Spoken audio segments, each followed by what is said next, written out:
محترم دوستو بزرگوں، یہ مبارک زندگی اخلاص سے بھری ہوئی ہو، ایمانیات بھی،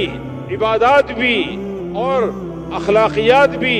معاملات بھی، معاشرت بھی، یہ اخلاص کے ساتھ اللہ کو راضی کرنے کے جذبے کے ساتھ، اس لیے کہ انما الاعمال بالنیات وانما لکل امرئ ما نوى فمن كانت ہجرته لدنیا یصیبها او امرأة ينكحها فہجرته الى ما هاجر الیہ۔ بخاری شریف کی سب سے پہلی روایت ہے، حضور پاک علیہ السلام کا فرمان ہے کہ اعمال کا دار و مدار نیتوں پر ہے، اور ہر شخص کو وہ ملے گا جو اس نے نیت کی ہوگی۔ اگر کسی نے فمن كانت ہجرته الى اللہ ورسولہ، ہجرت بہت بڑا عمل ہے، اللہ کے راستے میں نکلنا، اپنے گھر بار کو چھوڑنا، اپنے کاروبار کو چھوڑ کر، اپنے بیوی بچوں کو چھوڑ کر، اپنے ماحول کو چھوڑ کر اللہ کے راستے میں نکلنا،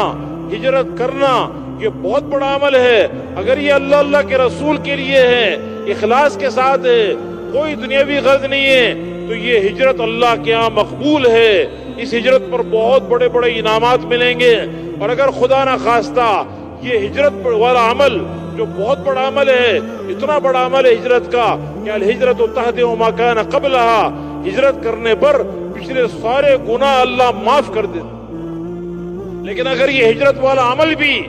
یہ دنیا کے لیے ہو گیا تو کچھ دنیا مل جائے گی، اگر عورت کے لیے کی تو عورت مل جائے گی، لیکن اللہ کے ہاں یہ ہجرت مقبول نہیں ہوگی۔ تو ہر عمل کو اللہ کے لیے کرنا، اللہ کو راضی کرنے کے جذبے کے ساتھ کرنا، محرک العمل، عمل کا محرک، اور بچے عمل کی وجہ اللہ کی رضا ہو، کہ میرا اللہ راضی ہو جائے، اللہ مجھ سے راضی ہو جائے، ایمان کے بولوں کا بول رہا ہو، نماز پر محنت کر رہا ہو، سنتوں پہ عمل کر رہا ہو، احکامات پہ چل رہا ہو، قرآن و حدیث کا علم سیکھ رہا ہو، نمازوں کی محنت کر رہا ہو، اور اچھے اخلاق سے پیش آ رہا ہو، حقوق کی ادائیگی کر رہا ہو، زندگی کے تمام شعبوں میں یہ اللہ کے احکامات کے مطابق زندگی گزار رہا ہے، اور نیت اللہ کو راضی کرنے کی ہے، تو پھر تو یہ عمل اللہ کے ہاں قیمتی بنے گا، اللہ کے ہاں مقبول ہوگا، اس پر اجر ملے گا، بڑے بڑے انعامات ملیں گے۔ اگر خدا نہ خواستہ نیت میں بگاڑ آ گیا، نیت میں فساد آ گیا، تو یہ اعمال بجائے اجر دلوانے کے پکڑ کا ذریعہ بن جائیں گے۔ اس لیے حضور پاک علیہ السلام نے ارشاد فرمایا، حضرت معاذ رضی اللہ تعالیٰ عنہ کو آپ نے یمن کی طرف بھیجا، فرمایا کہ معاذ، یا معاذ اخلص العمل یکفیک القلیل، اے معاذ اپنے عمل میں اخلاص پیدا کرنا، اخلاص کے ساتھ کیا ہوا تھوڑا عمل بھی کافی ہو جاتا ہے۔ حضور پاک علیہ السلام نے اب حضرت معاذ رضی اللہ تعالیٰ عنہ کو یمن روانہ کر دیا،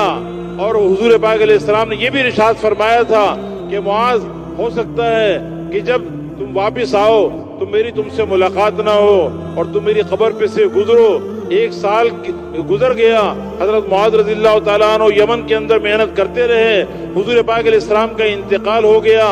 آپ دنیا سے پردہ فرما گئے، حضرت معاذ رضی اللہ عنہ وہاں موجود نہیں تھے۔ جب واپس آئے تو حضرت معاذ رضی اللہ تعالیٰ عنہ حضور اکرم صلی اللہ علیہ وسلم کی قبر پہ حاضر ہوئے، اور وہاں آپ بیٹھے ہوئے تھے، اور بیٹھے بیٹھے آپ کی آنکھوں سے آنسو جاری ہو گئے اور آپ رونے لگے۔ تو کسی نے پوچھا کہ معاذ آپ کیوں رو رہے ہیں، کیوں رو رہے ہیں؟ فرمایا کہ یبکینی حدیث سمعتہ من رسول اللہ صلی اللہ علیہ وسلم، مجھے وہ حدیث رلا رہی ہے جو حضور اکرم صلی اللہ علیہ وسلم نے مجھے فرمائی تھی، اس حدیث کی وجہ سے میں رو رہا ہوں۔ آپ نے کیا ارشاد فرمایا تھا؟ آپ نے ارشاد فرمایا کہ ان یسیر الریاء شرک،